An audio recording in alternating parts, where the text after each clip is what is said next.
ಈ ಬಗ್ಗೆ ಮಾತನಾಡೋದಕ್ಕೆ ಕನ್ನಡ ಪರ ಹೋರಾಟಗಾರರಾಗಿರುವಂತಹ ವಜೀದ್ ಅವರು ನಮ್ಮ ಜೊತೆ ಫೋನ್ ಸಂಪರ್ಕದಲ್ಲಿ ಜಾಯ್ನ್ ಆಗಿದ್ದಾರೆ. ವಜೀದ್ ಅವರೇ, ಈಗ ನಡೀತಿರುವಂತಹ ಬೆಳವಣಿಗೆ, ಕರವೇ ಕಾರ್ಯಕರ್ತರ ಪ್ರತಿಭಟನೆ, ಕನ್ನಡ ಪರ ಸಂಘಟನೆಯವರ ಪ್ರತಿಭಟನೆ, ಆಗ್ರಹ ಕೇಳ್ತಾ ಇದೀವಿ. ಆದರೆ ರಾಜಕಾರಣಿಗಳಿಗೆ ಒಂದು ಇಚ್ಛಾಶಕ್ತಿ ಇದೆ ಅಲ್ಲ, ಇಚ್ಛಾಶಕ್ತಿ ಕೊರತೆ ಇದೆಯಲ್ಲ, ಇಚ್ಛಾಶಕ್ತಿ ಇದ್ದಿದ್ರೆ ಇಷ್ಟೊತ್ತಿಗೆ ಹೆಡೆಮುರಿ ಕಟ್ಬಿಡ್ಬೋದಾಗಿತ್ತು.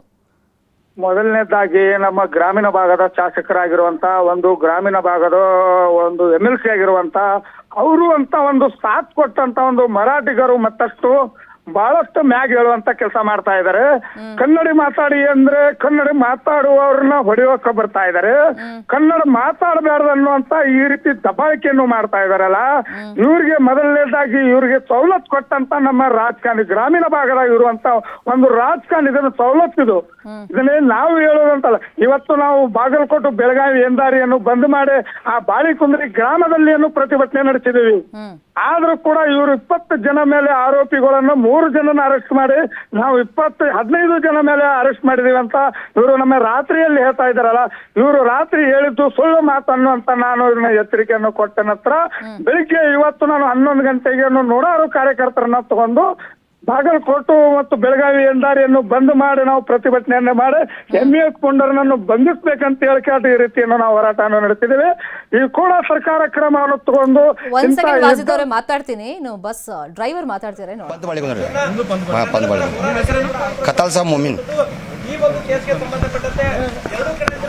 ಇವ್ರ ಮೇಲೂ ಹಲ್ಲೆ ಆಗಿತ್ತು ಅಂತ ಮಾತಾಡುವಾಗ ಕಂಡಕ್ಟರ್ ಮಹದೇವಪ್ಪ ಅವರು ಆರೋಪ ಮಾಡ್ತಾ ಇದ್ರು. ಕೇವಲ ನನ್ನ ಮೇಲೆ ಅಷ್ಟೇ ಅಲ್ಲ, ಇವರು ಅಟ್ಯಾಕ್ ಮಾಡಿದ್ದು ಬಂದು ಗೂಂಡಾಗಳ ರೀತಿ ವರ್ತಿಸಿದ್ದು, ಡ್ರೈವರ್ ಮೇಲೂ ಹಲ್ಲೆ ಮಾಡಿದ್ದಾರೆ ಅಂತ ಹೇಳ್ತಿದ್ರಲ್ಲ, ಡ್ರೈವರ್ ಈಗಷ್ಟೇ ಮಾತಾಡ್ತಾ ಇದ್ರು. ಇನ್ನು ಕನ್ನಡ ಪರ ಹೋರಾಟಗಾರ ವಾಜೀದ್ ಅವರು ಮಾತಾಡ್ತಿದ್ರು. ವಾಜೀದ್ ಅವರೇ ಹೇಳಿ, ಅಂದ್ರೆ ರಾಜಕಾರಣಿಗಳ ಓಲೈಕೆ ರಾಜಕಾರಣ, ಕೇವಲ ಮತ ಬ್ಯಾಂಕ್ಗೋಸ್ಕರ ಗಡಿ ಭಾಷೆ ವಿಷಯದ ಬಗ್ಗೆ ಅಭಿಮಾನನೇ ಇಲ್ಲ ಅವ್ರಿಗೆ.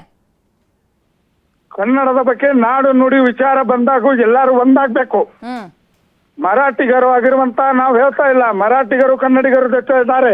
ಆದ್ರೂ MES ಗುಂಡಾವರ್ತನೆ ಮಾಡುವಂತ ಇಂಥವ್ರನ್ನು ಮೊದಲನೇದಾಗಿ ಸರ್ಕಾರಕ್ಕೆ ನಾವು ಸಾಕಷ್ಟು ಬಾರಿಯನ್ನ ಮನವಿ ಕೊಟ್ಟಿದ್ದೀವಿ. ಇಲ್ಲಿ ಇದ್ದಂತ ರಾಜಕಾರಣಿಗಳು ಒಬ್ರು ಬಾಯಿ ಬಿಡ್ತಾ ಇಲ್ಲ. ಈ ರಾಜಕಾರಣಿಗಳು ಯಾರು ಒಬ್ಬರು ಕನ್ನಡ ಬಗ್ಗೆ ಬಾಯಿ ಮಾತಾಡ್ತಾರ. ಇವತ್ತೊಂದು ಕಂಡಕ್ಟರ್ ಮೇಲೆ ಹಲ್ಲೆ ಆಗಿದ್ದು ಕೂಡ ಒಬ್ಬರಾದ್ರೂ ಬಾಯಿ ಬಿಡ್ತಾ ಇಲ್ಲ.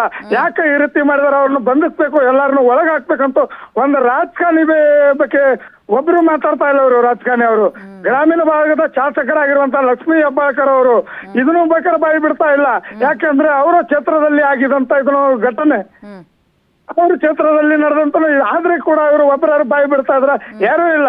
ಮತ್ತೆ ನಮ್ಮಲ್ಲೆಲ್ಲ ಹೇಳ್ತಾ ಇದಾರೆ, ಅಲ್ಲಿಂದ ಎಲ್ಲ ಅರೆಸ್ಟ್ ಮಾಡಿದೇವಿ, ಮಾಡ್ತಾ ಇದ್ವಿ, ನೀವು ಹೋರಾಟ ಮಾಡಬೇಡಿ ಅನ್ನುವಂತ ಒಂದು ನಮಗೆ ಘಟನೆ ಕೊಡ್ತಾ ಇದಾರಲ್ಲ. ಆದ್ರೆ ನಾಳೆ ನಮ್ಮಂತರಿಗೂ ದಬ್ಬಾಳಿಕೆ ಮಾಡಿ ಹೆದರಿಕೆ ಹಾಕುವಂತ ಕೆಲಸ ಮಾಡ್ತಾ ಇದ್ರು. ಈಗ ಟ್ವಿಸ್ಟ್ ಗಳನ್ನ ಕೊಡ್ತಾ ಇದ್ದಾರೆ.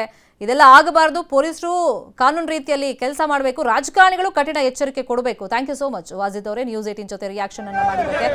ಆನೇಕಲ್ನಲ್ಲೂ ಅಷ್ಟೇ ಕರವೇ ಪ್ರತಿಭಟನೆಯನ್ನ ಮಾಡಿದೆ. ಶಿವರಾಮೇಗೌಡ ನೇತೃತ್ವದಲ್ಲಿ ಪ್ರತಿಭಟನೆಯಾಗಿದೆ. ಅಂಬೇಡ್ಕರ್ ಪ್ರತಿಮೆಗೆ ಮಾಲಾರ್ಪಣೆ ಮಾಡಿ ಪ್ರತಿಭಟನಾ ಮೆರವಣಿಗೆಯನ್ನ ಮಾಡಿದ್ದಾರೆ. MES ಪ್ರತಿಕೃತಿ ದಹಿಸಿ ಅಲ್ಲಿ ಪ್ರತಿಭಟನಾಕಾರರು ಆಕ್ರೋಶವನ್ನ ವ್ಯಕ್ತಪಡಿಸಿದ್ದಾರೆ. ಅವನ್ನೆಲ್ಲ ವಶಕ್ಕೆ ಪಡೆಯುವಂತ ಕೆಲಸವನ್ನ ಆನೇಕಲ್ ಪೊಲೀಸರು ಮಾಡ್ತಾ ಇದ್ದಾರೆ. ದೃಶ್ಯದಲ್ಲಿ ಗಮನಿಸ್ತಾ ಇದ್ದೀವಿ.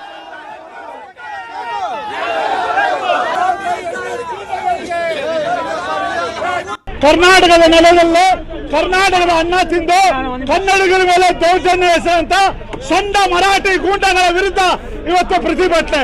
ಏನೇನಿಲ್ಲ, ವಾಹನ ಚಾಲಕರ ಮೇಲೆ, KSRTC ಬಸ್ ಚಾಲಕರ ಮೇಲೆ, ನಿರ್ವಾಹಕರ ಮೇಲೆ ನಾಮರ್ದರು ಹಲ್ಲೆ ಮಾಡಿದ್ದಾರೆ.